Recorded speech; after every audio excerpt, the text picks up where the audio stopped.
ایک بدعقیدہ وہابی نے ہمارے یہاں، ظہیر کر کے نام ہے، میرے دوستوں میں ہوتا ہے، دوستوں میں ساتھ میں پڑھا ہے، 11ویں ہوتی تھی اس کے یہاں. تو ایک وہابی نے ذہن میں شبہ ڈال دیا اس کے والد کے. اب دیکھیے آج کل وہابی بھی پیترے بدل رہے ہیں، آج کل سلام بھی پڑھ رہی ہے، آپ کو معلوم ہے سلام بھی پڑھنے لگ گئے. دیکھیے اب مطلب بہروب کیسے بہروب بدل رہے ہیں یہ. اور اشرف علی تھانوی نے لکھا ہے، یہ اپنے باپ کی وصیت پہ عمل کر رہے ہیں. کمالات اشرفیہ میں اشرف علی تھانوی نے لکھا ہے کہ اگر رضا خانیوں کے علاقے میں جائیں اور وہاں کام کرنے کی ضرورت ہو اور اپنا عقیدہ پھیلانے کی ضرورت ہو تو میلاد وغیرہ میں سلام بھی پڑھ لیا جائے، کھڑے بھی ہوا جائے، اور پھر دھیرے دھیرے لوگوں کے اندر سرنگ ڈالی جائے. یہ لکھا ہے تھانوی نے. تو یہ چوہے ہے، سرنگ ڈالتے اندر اندر. اب اس نے دیکھیے کیسی سرنگ ڈالا. وہ ہمارے ظہیر کے والد کو بولتا ہے 11ویں بہت اچھی چیز ہے، ماشاءاللہ بڑی اچھی چیز ہے. دیکھیے لیکن کیا ہوتا ہے، آپ وہ ایک برتن لا کے رکھ دیتے ہیں، اس میں گوشت ہڈیاں سب ہوتی ہے، پھر اس کے بعد وہ فاتحہ پڑھتے ہیں، قرآن پڑھتے ہیں. اب کہتے ہیں بھائی یہ دیکھیے تبرک ہو گیا ہے، مقدس ہو گیا ہے، تو اس کا دانہ بھی نہیں گرنے دیتے، نیاز ہو گئی نا، قرآن پڑھ دیا گیا ہے.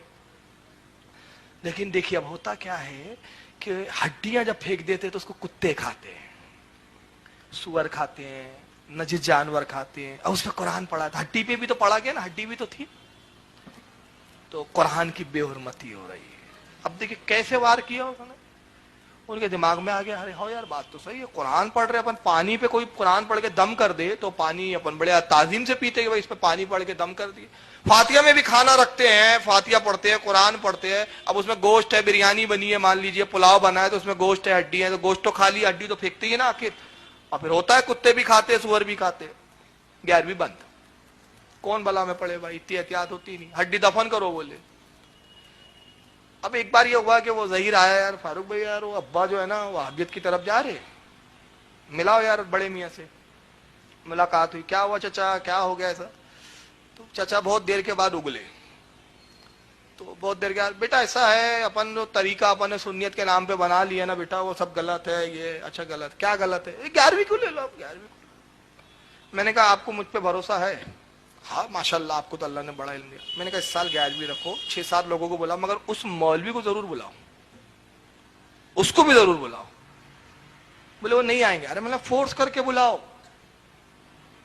اور اگر میں نے کہا وہاں اس کو میں نے مطمئن نہیں کر دیا تو پھر اس دن سے میں آپ کو کہوں گا کہ 11ویں مت کرنا. میں نے اتنا بڑا چیلنج کر دیا. اور میں نے کہا اس خبیث سے 11ویں نہ منوا لیا تو اپنے باپ کی اولاد نہیں بولنا. اب وہ بہت میں نے جب فورس کیا، بھی میرے دوستوں نے بھی دباؤ ڈالے تو تیار ہو گئے بڑے. بہرحال انہوں نے 11ویں رکھی. بہت انتظار کے بعد وہ 11ویں کے نام پہ فاتحہ واتحہ رکھی. بلائی مولوی کو بھی بلائے صاحب، مولوی صاحب بھی آ گئے. کھانے آ جاتے یہ لوگ، بڑے بے شرم ہوتے ہیں. یہ بات خاص ہے، غیر اللہ چلتا رہیں گا لیکن کھانے بلاؤ تو بے شرم آ جائیں گے، گدھے کی طرح منہ ڈالنے آ جاتے ہیں. آ گئے وہ صاحب. اب بیٹھے ہیں تو وہ ظہیر کے والد صاحب ہمارے، یہ ہمارے دوست کے ساتھ پڑھے ہیں، یہ جناب فاروق رضوی صاحب ہے. اچھا اچھا اچھا اچھا. میں کہا ماں صاحب یہ بتا رہے تھے کہ 11ویں کا جو معاملہ ہے بڑا مقدس نیاز ہے. ہاں ہم غوث اعظم، اب شیخ عبد القادر، غوث پاک نہیں بولتا تھا وہ، شیخ عبد القادر پیروں کے پیر ہے، بہت بڑے ولی ہے، تو ان کی نیاز کا تو بڑا احترام ہے بھائی، تو احتیاط کرنی چاہیے ہڈی وغیرہ دفن کر دینے، اور جب نہیں ہو تو نہ کرے. فرض واجب تو ہے ہی نہیں، اگر احتیاط ہوتی تو کرے، نہیں تو نہ کرے. اب ظاہر ہے آدمی احتیاط نہیں ہوتی تو گھبراتا ہے تو پھر چھوڑ دیتا ہے. یہ پیترا اس نے اپنایا. میں نے کہا یہ بتائیے مولوی صاحب یہ نیاز کس کی ہے؟ یہ تو شیخ عبد القادر کی نیاز کہی جاتی ہے. اچھا میں نے کہا ان سے منسوب ہے نا، لیکن میں نے کہا ایک اور نیاز ہے، اس نیاز کا کرنے کا نہ غوث پاک نے حکم دیا، نہ میں نے کہا رسول اللہ کا کوئی فرمان ہے. کہ سنی بزرگوں نے شروع کیا، سنیوں کی خراج عقیدت پیش کرنے کا طریقہ ہے. یہ فرض ہے نہ واجب ہے؟ ہاں بے شک بے شک. میں نے کہا کرے تو ثواب، نہ کرے تو کوئی گناہ نہیں. اگر کوئی 11ویں شریف نہ کرے تو ایسا ہے کہ غوث پاک قیامت میں پوچھیں گے کیوں بھائی 11ویں کیوں نہیں کیا تھا تو نے میری؟ نہیں پوچھیں گے. لیکن میں نے کہا ایک نیاز تو واجب ہے اور وہ آپ بھی کرتے ہیں، اور وہ ہے نبی کی نیاز، نبی سے منسوب، اور وہ ہے قربانی، اور وہ ہے واجب، مال ہو تو واجب. تو میں نے کہا مولانا اس کی ہڈیاں آپ نگل لیتے ہیں کیا؟ ہو گیا فبہت الذی کفر. اس کی ہڈی کیا کرتے؟